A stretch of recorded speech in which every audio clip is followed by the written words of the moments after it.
У світі спорту існують імена, які стають символами відданості, мужності та непохитності козацького духу. Одним із найвидатніших представників цього роду є Іван Піддубний. Непереможний борець, національний герой та надзвичайно цікава історична фігура. Його життєвий шлях та досягнення залишаються невичерпним джерелом натхнення для поколінь спортсменів та всіх, хто шукає відвагу та силу в самих собі.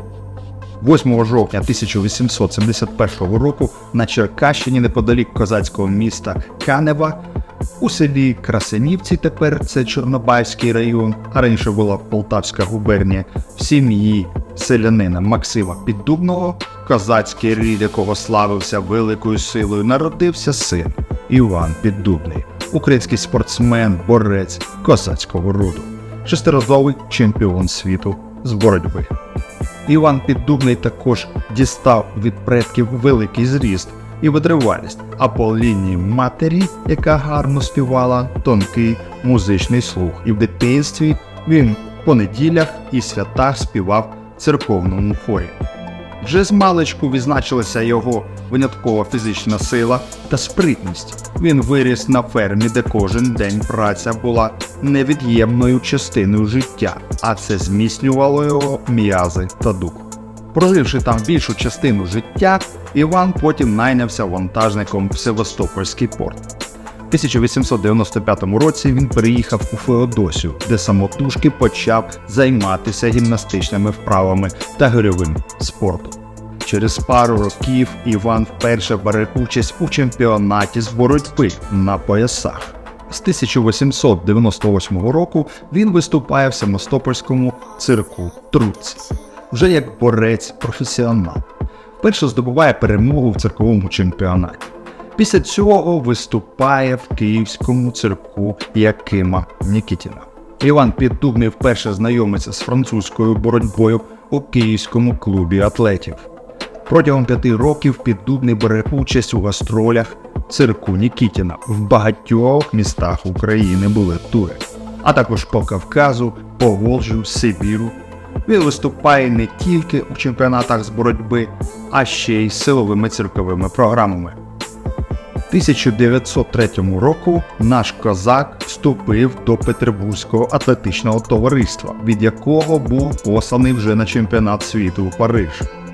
Піддубний на чемпіонаті програв французові Раулю Лебуше, який вдався до недозволеного ведення боротьби. Іван все ніяк не міг упіймати свого суперника, оскільки той постійно зісковзував. Виявилося, що француз був намазаний оливковою олією. Того ж року Іван перемагає на чемпіонаті в Москві. На початку 1904 року він бере участь у міжнародному чемпіонаті у московському цирку Чінзелі і блискуче перемагає того самого скандального відомого Рауля Лебуше. У 1905 році перемога у світовому чемпіонаті в Парижі і звання чемпіону світу. Піддубного нагородили дипломом і вшанували його званням чемпіонським, чемпіон світу 1905 року, а ще нагородили його грошовою премією у 10 тисяч франків. Перемога українського козака стала справжньою сенсацією в історії спорту. Далі гастрольна поїздка до Італії, перемога на чемпіонаті в Ніцці. Того ж року Піддубний бере участь у змаганнях в Алжирі, Бельгії, Берліні. В 1906 році Іван перемагає у 2 чемпіонатах світу у Парижі та Мілані. В 1907 році у Відні він стає чемпіоном світу вчетверте. У 1908 та 1909 роках у Парижі та Франкфурті ще двічі виборює звання чемпіону світу. Іван Піддубний дотримувався здорового способу життя, ніколи не вживав спиртного і не курив. Щоденно він займався гімнастикою, обливався холодною водою і обов'язково тривалі прогулянки на свіжому повітрі за будь-якої погоди. Завершивши кар'єру, Іван Піддубний повертається до рідного села. На свої гонорари вони були не маленькі, а найвищі в Європі. Він купляє собі маєток. У 1910-му Іван одружився. Його обраницею стала Ніна Квітка Фомен. Щасливий у сімейному житті, кілька років не виходить на ринг. Але спорт постійно манив Піддубного.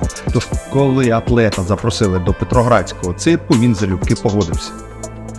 Було це вже після кривавої більшовицької революції, після того перевороту. Але роки, проведені без змагань, дали знаки. І тут ще й дружина пішла від нього. Після 10 років заміжжя вона кинула Івана та й попленталася у світи за іншим дядьком. Іван переживав цей розрив дуже тяжко. Та нічим зарадити не міг, окрім тренувань. Він поринув в тренування і в бої виступи. За 2 роки в Ростові-на-Дону Іван познайомився з Марією Машоніною. Жінка-вдовиця, працювала в пекарні і їй дуже сподобався Іван Піддубний. І, зрештою, ця пара вирішила одружитися. Але для нового життя потрібні гроші, тому атлет вирішив поїхати на гастролі до Німеччини. Цілий рік Іван трудився на ринзі, але гонорари вже були не ті, і коштів на безбідне існування не вистачало. У 1925 році Іван вирушує шукати щастя за океаном в Сполучених Штатах Америки. Був інший вік двоборства там. Його називали «вільна боротьба». Українцю довелося переучуватися заново. 1925 року він переміг у міжнародному чемпіонаті в Нью-Йорку. Потім переможно виступив в Чикаго, Філадельфії, Лос-Анджелесі, Сан-Франциско та інших містах Сполучених Штатів. Наприкінці гастролей в Америці зустрів в Нью-Йорку чемпіона світу з вільної боротьби Джо Стетчера, якому судді віддали, підтасувавши результат, перемогу по очках. Ще 2 роки Іван підкорював Штати. Його намагалися підкупити, залякувати і навіть хотіли споїти, але український козак вистояв під натиском американців. Йому було 57, і його визнали найкрасивішим чоловіком на міжнародному конкурсі краси Сполучених Штатів. Окрім титулу, Іван мав отримати грошовий приз $50 тисяч, але за однієї умови. Піддубний має прийняти американське громадянство. І тут чоловікові згадалося батькові слова, що він почув їх ще в самому юному віці. «Пам'ятай, синку, що ти православний козак-запорожець, а козакові честь дорожча за матір і за батька рідного. Тож якщо продасися комусь, не син ти мені, і я не батько тобі». Тому козак Іван Піддубний і не продався, він лишився без винагороди. Але перемоги й титули не радували серце Івана. Він всією душою рвався до України. У 1927 році він вирішив повернутися назад, але його від'їзд – це втрата величезних грошей для організаторів, які на імені спортсмена заробляли чималі спадки. Знову вдавалися до шантажу, погроз, вмовлення, підкупів. Але ніщо не помогло втримати Івана на чужині. Додому, до України. Не оминув Івана Піддубного жорсткий терор більшовицької влади. У 1937 році його закрили до в'язниці Ростовського НКВС. Там чемпіона чемпіонів катували електропаяльником і розжареним сталевими жигалами. Вони вимагали в нього назвати номери рахунків, адреса закордонних банків, де він міг тримати свої заощадження, нібито покладені під час гастролей. Цілий рік його протримали в ув'язненні, а коли відпустили, то вся спина його була в страшних рубцях. Але найголовніше, за що його катували – це за паспорт. Коли видавали документ, то його прізвище записали на російський лад і вийшов Піддубний. Іван вирішив змінити помилку і написав заяву до міліції на заміну О на І, але отримав відмову. Тоді він недовго думав, взяв власний документ, виправив на Піддубний, а в графі національність закреслив росіянин і зверху написав українець. Саме за це йому пекли спину паяльнику. Лише через рік його звідти вивела гучна слава непереможного борця. Марія діждалася свого чоловіка, разом займалися вони господарством, але радянська влада не дозволяла займатися підприємництвом. У 1939 році йому присвоєно звання заслуженого артиста республіки та нагороджено орденом Трудового Червоного Прапора. В 1941 році в Тульському цирку відбувся прощальний виступ 70-річного атлета.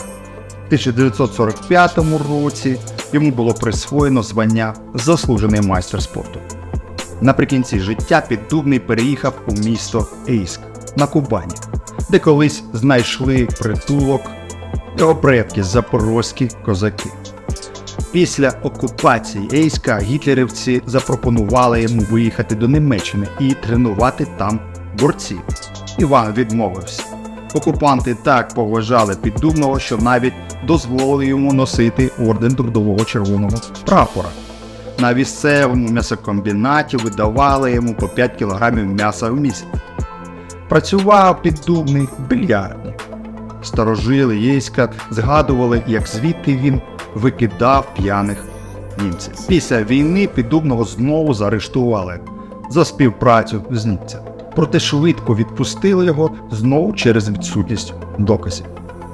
Останні роки Іван Максимович доживав у злиднях. Постійно він скаржився на те, що йому не вистачає поїсти. Не хватало хліба. У перші післявоєнні роки йому видавали по картках 500 грам хліба на день.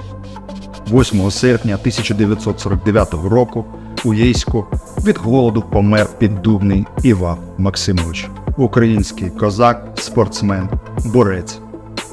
Грошей на поховання не було, щоб провести видатного спортсмена в останній путь. Довелося всім містом збирати гроші.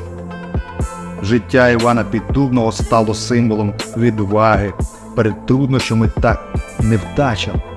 Він на своєму прикладі показав, що навіть найскладніші випробування можна подолати, якщо в серці палає вогонь бажання боротися та перемагати. Його непохитний дух відзначають як при вивченні його спортивних досягнень, так і в контексті його внеску в історію України. Спадщина Івана Піддубного живе й донині. Його ім'я стало важливим символом для багатьох козаків, спортсменів та воїнів, які шукають натхнення та відвагу. Його подвиги спонукають вірити в Бога, вірити в себе та власні сили, незалежно від того, які труднощі можуть виникнути на шляху. Тож будьте сильними, будьте з Богом.